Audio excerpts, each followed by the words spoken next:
Cat 26 are just spares and hobbies, and I'll show you what these are. If I can grab one without going out of focus. And this is got a hole there. See, the hole goes right through, and they are threaded. These go on little tubes of silicone lube you get from Bambu Lab, and you hook them up to the axle.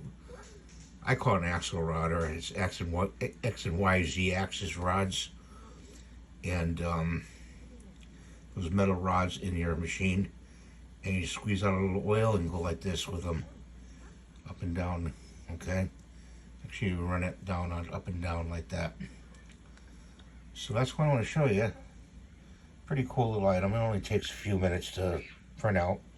So thanks for watching. Have a great day. Please rate and subscribe and give it a thumbs up.